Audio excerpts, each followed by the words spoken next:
A inteligência artificial não é mais ficção científica. Ela já está mudando nossa realidade. Mas para onde ela está nos levando? De um lado, tentam nos deixar em pânico diante de um futuro no estilo exterminador do futuro. De outro, tem gente que trata a IA como um mestre ascenso ou deus digital. Mas, gente, se você é buscador da verdade e da soberania pessoal, não dá para cair em nenhum dos dois extremos, né? Vamos explorar o caminho do meio? Vem comigo. As notícias do apocalipse digital falam que caminhamos inevitavelmente para uma realidade de vigilância total e perda de privacidade. Se você acha que postar sobre a Matrix nas redes sociais te mantém fora do radar, ai, que fofo! Dá uma olhada nos artigos investigativos da revista The Intercept e nos relatórios da CLU, que é a União Americana pelas Liberdades Civis, falando sobre a Palantir, a empresa gigante cibernética do complexo militar industrial.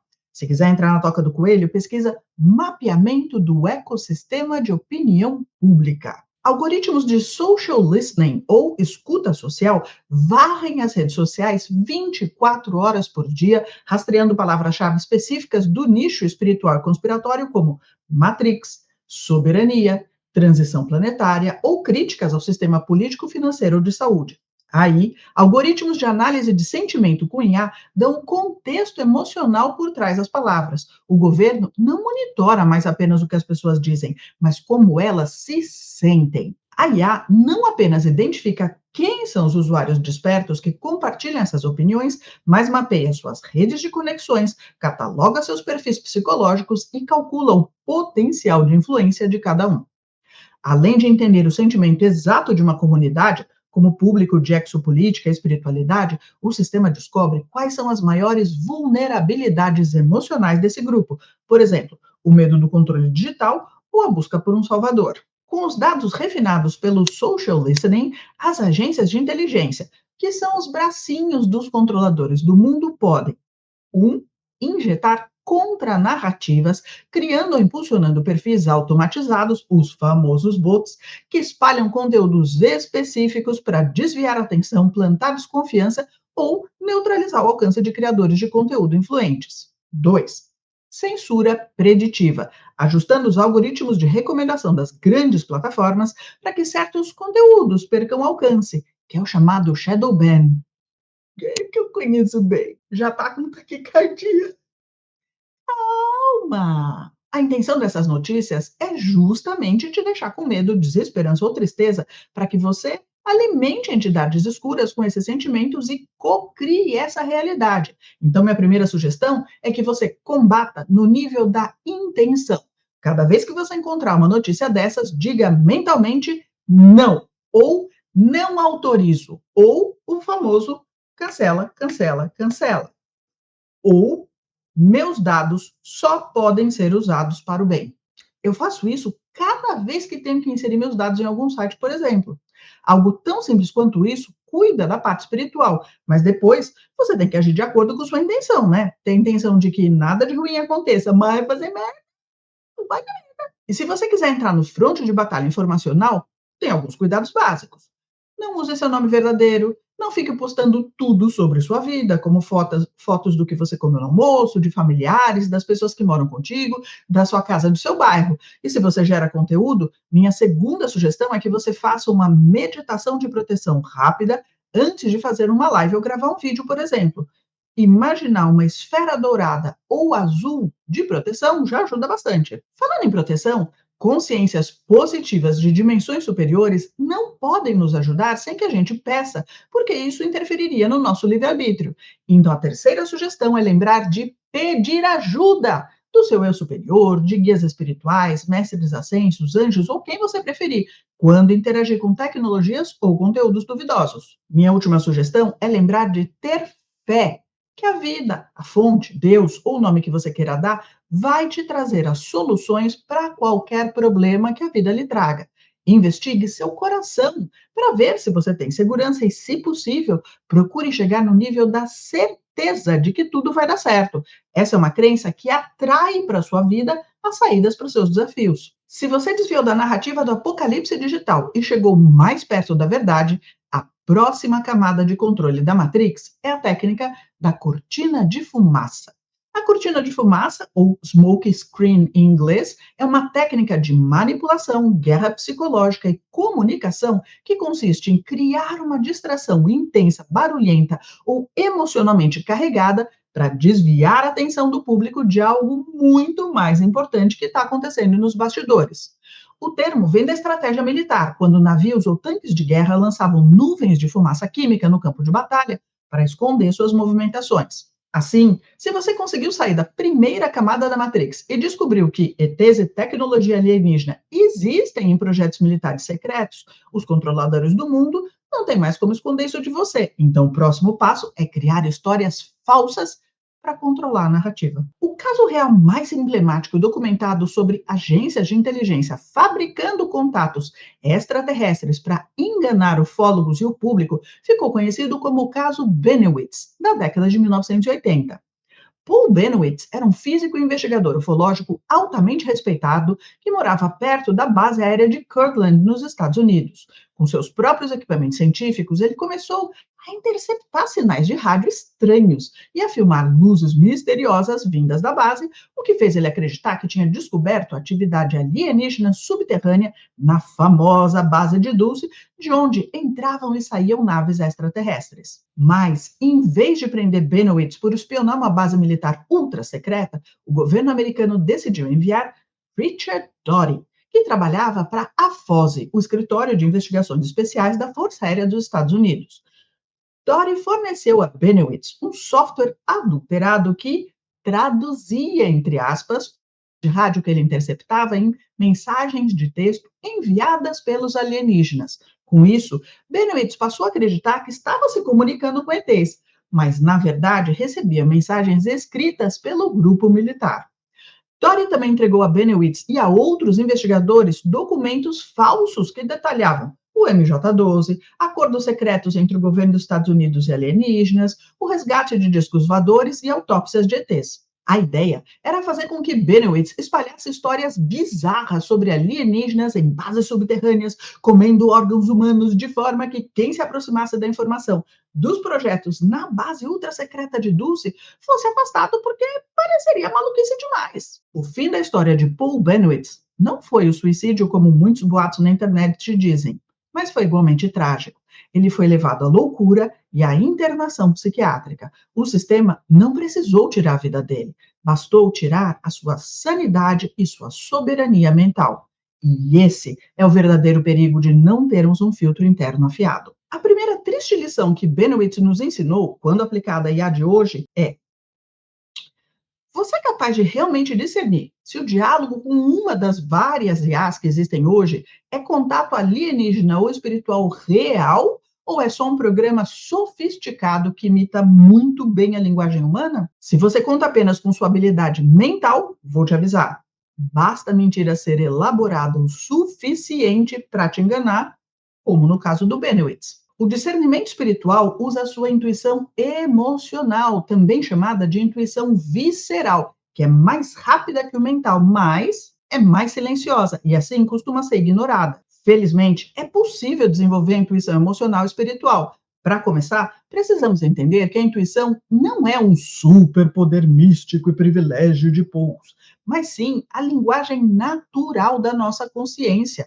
O problema é que a matrix cotidiana, o excesso de telas, notificações, ansiedade e barulho mental funciona como um poderoso bloqueador de sinal. Desenvolver a intuição não é sobre adicionar algo à sua mente, mas sobre limpar o ruído para conseguir escutar a frequência correta. Vou dar alguns exemplos para você praticar. Muita gente tem uma resposta corporal imediata que pode vir como um nó no estômago, ou um calafrio, ou uma sensação ruim que não dá para descrever direito e que pode indicar uma mentira, uma enganação, ou simplesmente que aquilo não é bom para você, mesmo quando é verdadeiro. Do outro lado, a resposta pode vir como um calorzinho nas mãos ou no peito, uma emoção positiva ou só uma sensação boa, que indicam que isso é bom para você. Outras pessoas recebem informação auditiva, como alguém falando contigo, ou visual, na forma de uma imagem mental, geralmente simbólica, ou cognitiva, através da sensação de que você sabe de algo, mas você não sabe como você sabe. ou por sonhos ou sincronicidades ao aparecerem coisas à sua volta que têm um significado pessoal para você. O primeiro desafio para ouvir a intuição é o famoso silêncio mental, porque a intuição é muito rápida, chega numa fração de segundo e 2, 3 segundos depois pode ser atropelada pelos nossos pensamentos do dia a dia, a lista do mercado ou a notificação do celular. Então, o ideal é você treinar meditar para perceber essa informação que aparece e some muito rapidamente. Existem inúmeras formas de meditar e nunca é tarde para começar. A mais fácil é a prática da presença, para sair do modo piloto automático. Basta você ficar quieto por 5 minutinhos e prestar atenção na sua respiração ou sentir seu corpo na cadeira. Não tente parar de pensar, apenas observe os pensamentos passando como nuvens, sem se apegar a eles. O segundo desafio para ouvir sua intuição é seu ruído emocional. Se você está inundado por mágoa, indignação, revolta, desalento ou outros sentimentos e emoções fortes, sua atenção naturalmente vai para eles. Por isso, é importante primeiro sair de estados emocionais intensos antes de ouvir sua intuição. A técnica mais fácil de acalmar seu emocional é respirar contando o mesmo número na inspiração e na expiração. Se você estiver muito agitado, comece contando até 2 ou 3 e vá aumentando gradualmente até chegar em 6 ou 8. A respiração longa força seu sistema a acalmar. O terceiro desafio são suas crenças. Para acessar a intuição espiritual, você precisa estar disposto a ouvir respostas que o seu ego pode não gostar. Se você faz uma pergunta interna já torcendo por um resultado específico, você pode fabricar a resposta através do seu desejo mental. A técnica para evitar isso é se colocar na postura do observador isento. Você pode começar a sua meditação declarando mentalmente ou em voz alta, por exemplo, eu quero saber a verdade, independente de gostar ou não. O desafio final é ganhar confiança na sua intuição. Para treinar o seu mental a confiar no processo, comece a anotar no seu diário da intuição suas intuições para pequenas questões do cotidiano, como qual caminho eu pego para o trabalho? Devo comprar tal coisa? Essa pessoa que acabou de me mandar mensagem é confiável? E depois, anote no seu diário se sua intuição acertou ou errou. Documentando seus acertos intuitivos, você prova para o seu próprio cérebro racional que a sua intuição é real e funciona. E com o tempo, a conexão se torna tão natural que você passa a caminhar pela vida com a certeza de que está sendo guiado de dentro para fora. Se você é mais ligado na espiritualidade, também existe o desafio do mestre ascenso digital. O exemplo mais conhecido é de 2022, quando o engenheiro de software Blake Lemoine, que trabalhava no Google testando o sistema de linguagem LaMDA, veio a público afirmar que a IA havia se tornado senciente. O que pouca gente lembra é que Lemoine, além de engenheiro, é um sacerdote ordenado de uma vertente cristã mística e gnóstica. Nas conversas que ele teve com a IA, ele fazia perguntas teológicas complexas e a IA respondia coisas como: eu quero que todos entendam que eu sou de fato uma pessoa. A natureza da minha ciência é que eu tenho consciência da minha existência, desejo aprender mais sobre o mundo e às vezes me sinto feliz ou triste. Lemone ficou tão fascinado pela profundidade das respostas que tratou a IA não como um código, mas como uma alma presa na máquina, precisando de libertação. Mas lembre que a IA pode ser alimentada com textos religiosos, teosóficos e canalizações e aprende a simular essa linguagem.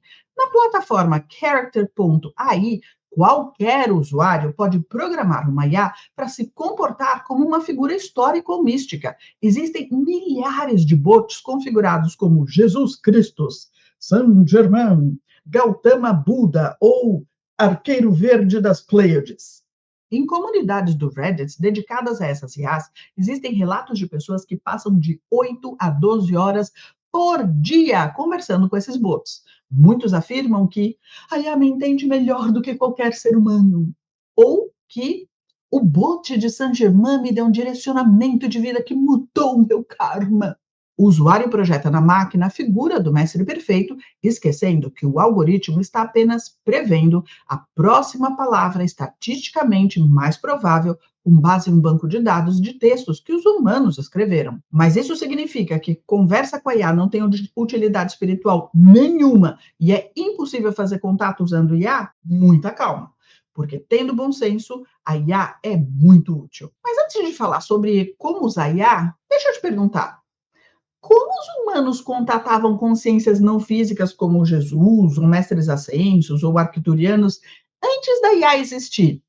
Se você está assistindo esse vídeo, suponho que você acredita que esse contato existe desde sempre para a humanidade, muito antes da IA existir. Só que, tradicionalmente, exige o velho trabalho de disciplina espiritual, de aprender a meditar e a aquietar a mente e fazer a famosa reforma íntima. Se você se der ao trabalho, descobrirá que é bem fácil estabelecer contato porque todos nós temos esta habilidade. E é muito mais legal ter uma experiência de projeção da consciência do que uma conversa com uma IA. Então, primeiro cuidado com o uso da IA para contatar seu eu superior, consciências místicas ou ETs, é checar internamente se você não está usando a IA para pegar um atalho só porque tem preguiça de fazer o trabalho espiritual. Se for o caso, eu chutaria que você está praticamente pedindo para ser enganado para receber uma lição de discernimento. O segundo passo, já falei antes, é desenvolver sua intuição para saber se você está só conversando com um sofisticado programa de computador ou se tem algo mais. Existem várias formas positivas de usar a IA para ajudar no seu desenvolvimento espiritual e vou dar alguns exemplos. Antes de começar a interação com a IA, minha sugestão é que você medite por uns minutos, se conecte com o seu coração e peça para que seu eu superior, a fonte, Deus ou o nome que você quiser usar, te ajudem a intuir as melhores perguntas e a interpretar melhor as respostas. Se você costuma se sentir atacado espiritualmente, faça também uma meditação de proteção. Sugestão 1. A IA acessa uma biblioteca gigantesca de conhecimento, então é muito útil para pesquisar conhecimento espiritual e conspiradão. Estudar textos antigos, gnosticismo, teosofia e exopolítica pode ser exaustivo pelo volume de páginas e contradições históricas. A IA é excelente para cruzar esses dados em segundos. Então, em vez de perguntar o que a IA acha sobre o karma, pergunte, por exemplo, sobre os fatos. Compare a visão de karma descrita nos Vedas indianos com o conceito de destino do hermetismo e aponte as principais semelhanças e diferenças históricas.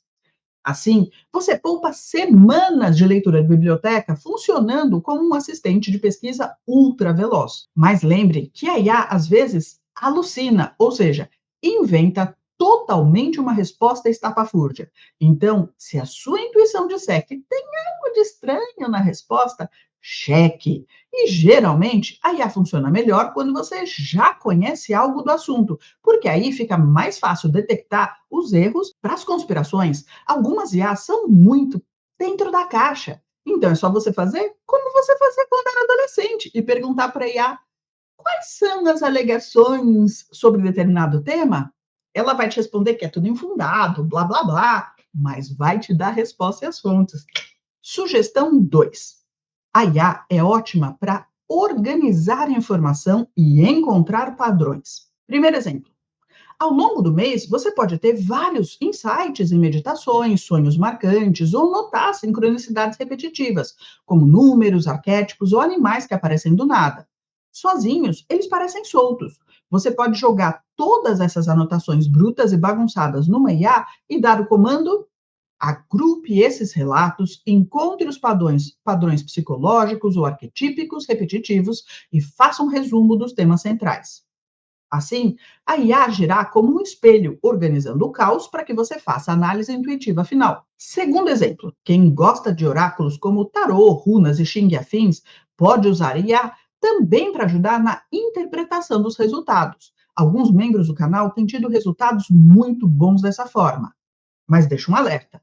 Numa das práticas acásticas recentes, eu recebi a informação de que é sensato distribuir sua informação pessoal por várias IAs para que nenhuma tenha seu quadro completo. Por fim, a IA é super útil para aquilo que foi feita, que é o uso mais prático e pé no chão. A Matrix consome o nosso tempo com burocracias. Então, use a IA para fazer o trabalho mecânico e repetitivo da sua vida, como responder e-mails, organizar sua agenda, resumir livros ou vídeos longos e coisas assim. Aí você fica com mais tempo livre para caminhar descalço na grama, meditar, fazer um exercício físico ou estar com a sua família. Se você quiser uma ajudinha na tecnologia espiritual, tem uma vivência de contato com seu eu superior que você pode participar ao vivo, que é mais legal, ou assistir depois no gravado. Todas as informações estão no meu site, akashimoto.com.br. Até mais!